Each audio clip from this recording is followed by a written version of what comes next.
Hey guys, so in today's video, I'm actually going to be responding to a question that I got on my channel. So the question is, would you recommend investing in a rental property if you haven't yet maxed out your TFSA? So obviously that's the topic for the video today. And again, just for those who don't know me, my name is Rebecca Young from 5 to 9 Real Estate, and this is a channel where I teach you about my experiences investing in real estate, and I hope to teach people about financial literacy as well. I think that this is a fantastic question, and I think that the short answer really is that it depends. I think it really comes down to what your preferences are, what your goals are, and I'll talk through this a bit, but I'll just start with talking from my own experience. And just full disclosure, I'm not a financial advisor. I am actually a data scientist in my 9 to 5, and I obviously do this in my spare time where I'm teaching people about investing in real estate. I'm also a realtor, so I'll do my own investing and then I'll help other people find investment properties as well.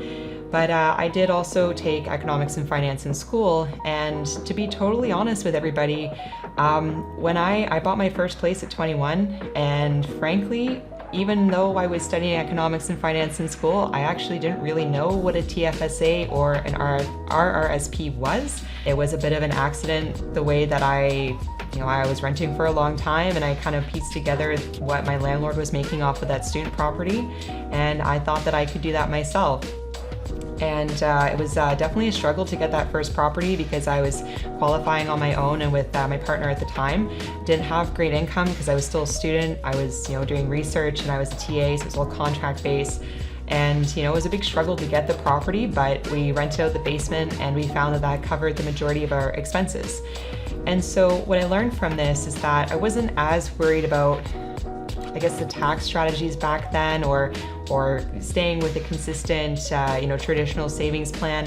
I just saw a way to make awesome money by getting into the real estate market. I was able to cover the majority of my expenses. I actually decreased my expenses from renting to owning because of renting out part of my house. And that would be my advice, right? If you're, I wouldn't worry as much about, kind of what we're supposed to do, but just research it a bit and do what makes the most sense for you. And what I find is that a lot of people get it's a bit of analysis paralysis, if you've heard that before. And I work with a lot of really smart people. I know engineers, doctors, and it seems like everyone's really focused on, making sure that they have this perfect solution. And in my experience, just kind of going for it and learning along the way actually panned out really well for me. And honestly, I think the best piece of advice I could give you guys is it's a really simple concept. Just find a way to decrease your expenses and increase your revenue, right? So if in my case, I was able to rent out this place and decrease my living costs, and I kept doing that with every other property that I've owned, and even today, and I live in a duplex with my partner, and when we actually first got together, we dated for a year, when we rented together for a year to make sure that it was a good fit for us. And then we bought a place, but to be honest, the place that we rented, we were paying about $3,000 a month in rent. And when we bought our place, because of the duplex setup, we actually brought our living expenses down to $1,800 a month.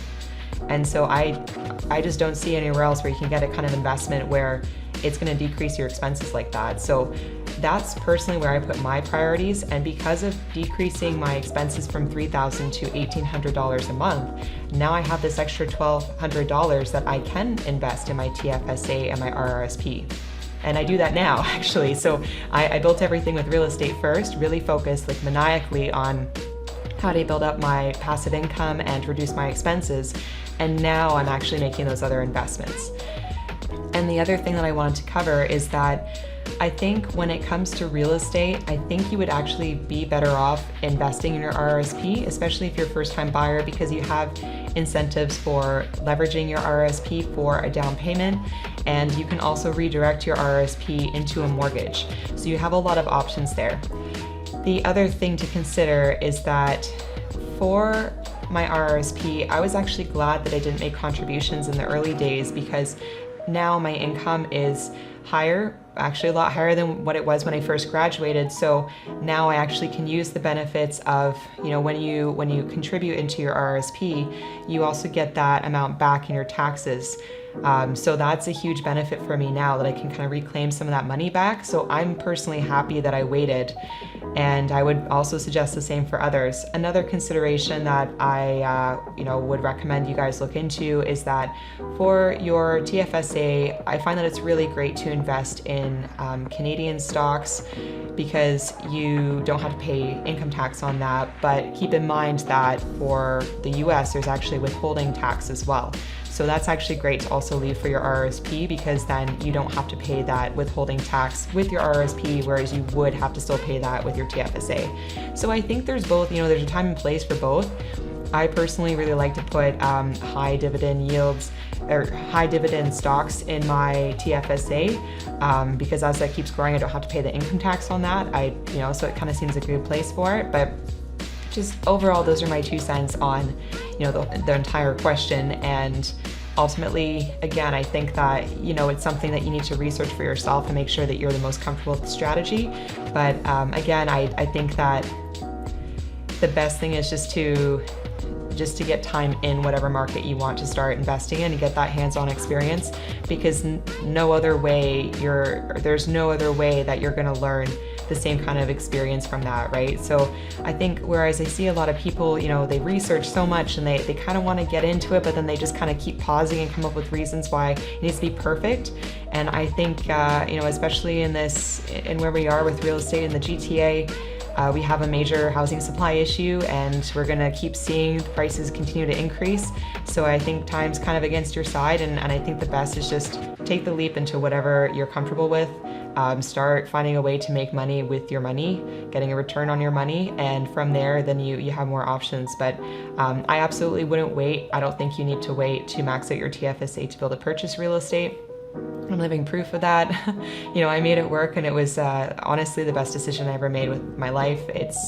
Real estate actually changed my life and my financial picture from the early days. So I'm obviously a big advocate for that. And if you're unsure about where to start with that, or you have any questions about investing in real estate, I'm going to keep posting my experiences here, and any questions like this, I'll be responding to them on the channel as well.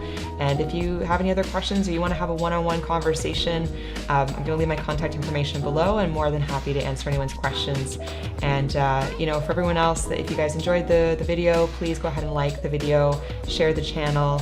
Make sure you subscribe. I'm going to be uploading more videos like this where it'll be a little bit more interactive. And if you guys have any other questions along the way, more than happy to address them in this channel. And I'll be sharing more of my experiences as well. So if you don't want to miss out on that, be sure to subscribe to the channel. And all right, and thanks so much, guys, and take care.